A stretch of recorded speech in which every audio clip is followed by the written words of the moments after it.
Morning everyone. First and foremost, if you haven't seen the car yet, it's worth seeing the car. It looks really great with the yellow back on that rear cover, and Mercado Libre is a part of it. And if you haven't seen the advert with Franco yet, it is worth seeing. We scored a point last week with Franco, well done again for that. Really impressive drive. Under the pressure that you're facing from teams behind you, the move on Fernando was very good. And with Alex, I'm just desperately sorry that we just never got a chance to see Alex's pace. His race was really over on lap one. The diffuser, as you saw afterwards, was broken, the front wing was broken, and the diffuser we could never really compensate for in the race. That was several tenths of performance, so that was game over. Honestly, penny for Alex Albon's thoughts here. After being unceremoniously f***ed by a half-taxidermised Austrian, the future of this guy's career looked to be about as bright as a Poundland glow stick. A career set to be chalked up as yet another young driver thrust into a Red Bull seat too early, then cast aside to the crows when surprisingly enough he can't match the next coming of Jesus Christ. Following the conclusion of the 2020 Formula 1 season, Albon walked into the Red Bull factory in Milton Keynes with a crate of cider.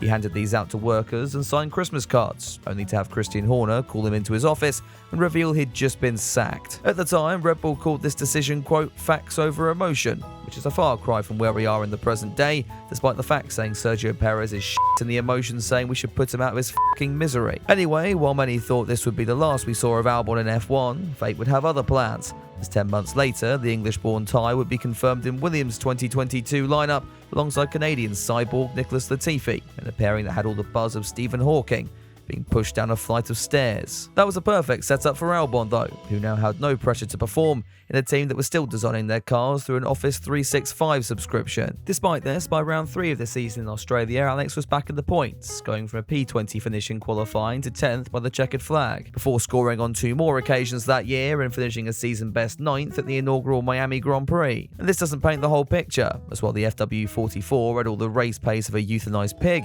Albon was able to be a regular participant in Q2, even breaking into the top 10 shootout at Belgium. This would of course mean nothing if he wasn't at least comfortably beating his teammate, and as I said, his teammate was Nicholas Latifi, so it was pretty easy pickings. 19-1 on a Saturday and 13-1 when they both finished a race. That result was in fact so embarrassing it convinced Latifi to give up driving altogether and go back to school.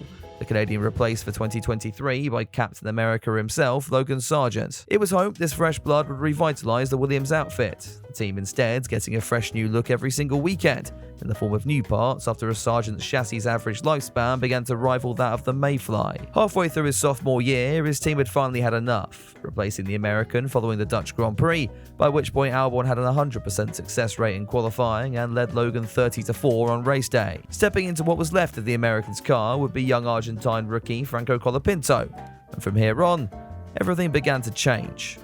Or did it?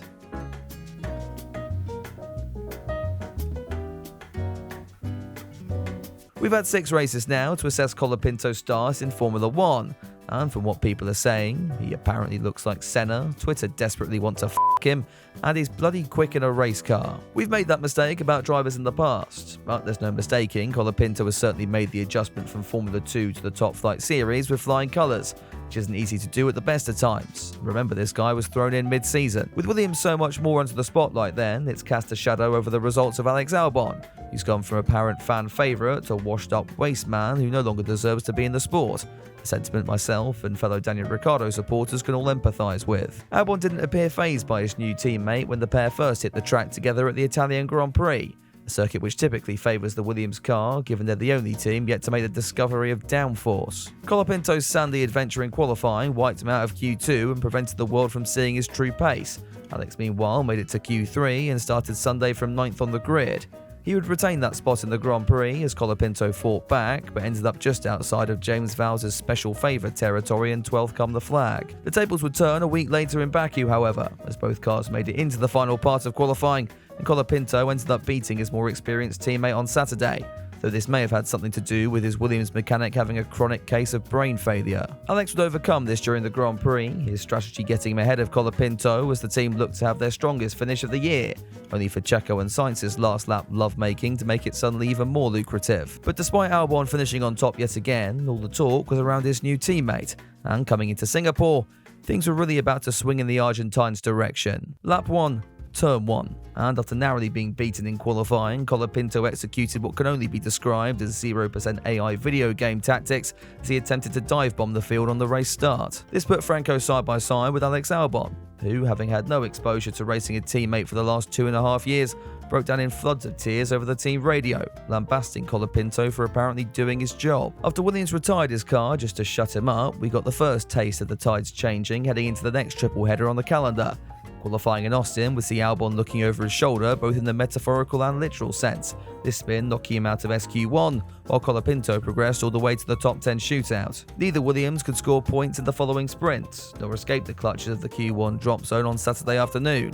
Then again, neither could #washed, so I don't really know how to read into that one. What I can read into is the final finishing positions after Sunday. Albon working hard to finish exactly where he started, and Franco cutting through the field to score yet another point for the team. Questions were now being raised over what had happened to the Thai driver, who attempted to silence his critics by using Yuki Tsunoda to murder cameramen at the Mexican Grand Prix. This was one of those first lap incidents where you can't really place blame on either driver, but it was highly unfortunate for Albon at a time where he was under so much scrutiny already.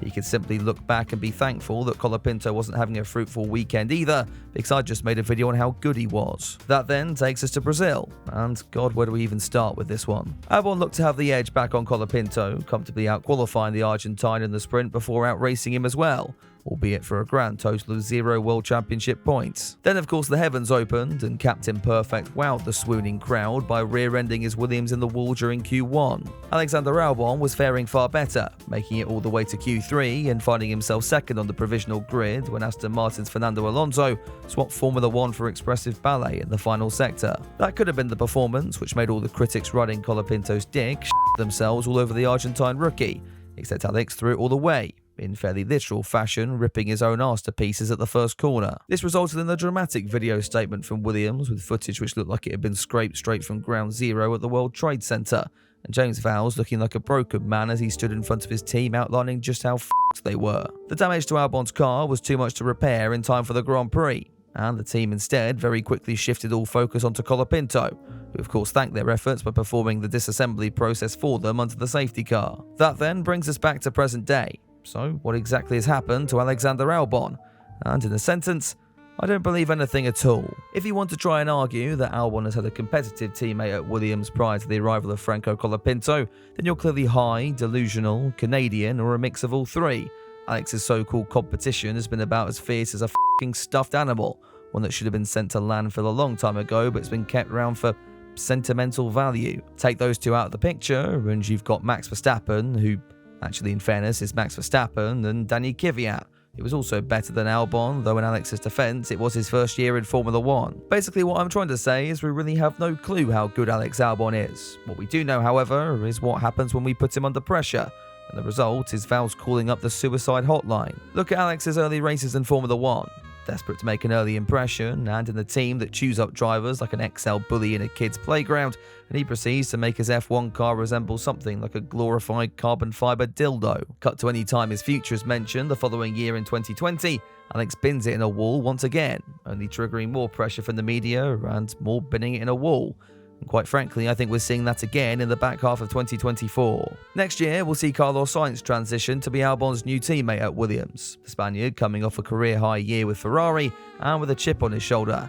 The way he performs, I honestly believe, will be the making or breaking of Alexander Albon, particularly if Colapinto isn't on the grid and ends up being the 2025 rendition of Liam Lawson. But to end this on more of a positive note, how often have these videos aged well?